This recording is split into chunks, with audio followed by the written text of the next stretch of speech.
store's board of directors. How meaningful do you think any of that is?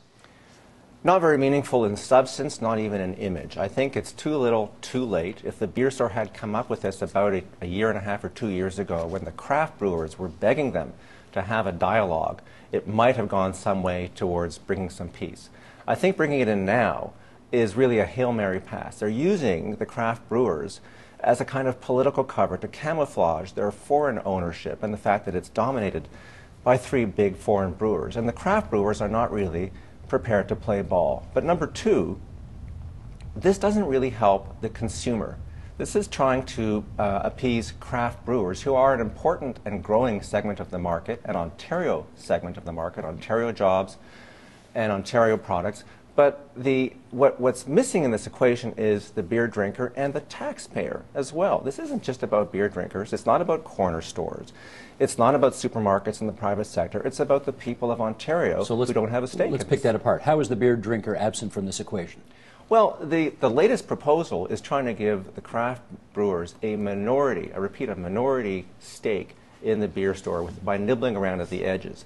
It's not going to help the beer drinker because the beer store is broken. It's an outdated and ossified retail experience. I think people in this province understand that. That's why they sometimes think it's a government-owned operation. Just contrast that with the LCBO, which is government-owned and which has improved, which has kept up with the times. Some people don't like the LCBO, but there's not a clamor to get rid of the LCBO. It has its fans, its people who appreciate what it does.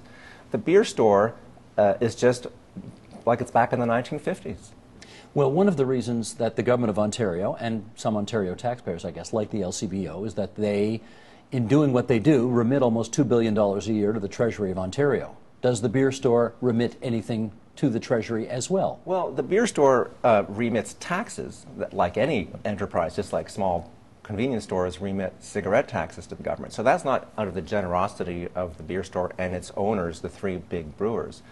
The LCBO, you're quite right, delivers a significant amount of revenue, profit from their retail operation, which is a monopoly in wine and spirits, and has a monopoly power which the government benefits from. Monopolies are not perfect, they're not always good, they're not the ideal economic model, but a monopoly does have the benefit of giving you a big whack of profit. And if it goes to the government to pay for hospitals, schools, police forces, roads, that's not a bad thing. That's nothing to sneeze at. With the beer store, it's flowing out of the country. And that's what Ed Clark, who is the former TD Bank CEO, who was brought in by the government to look at these public enterprises, that's what he's looking at is, hey, why is this enormously profitable enterprise, which is more profitable in Ontario than anywhere else in Canada and much of the Western world, why are they keeping this big whack of profit?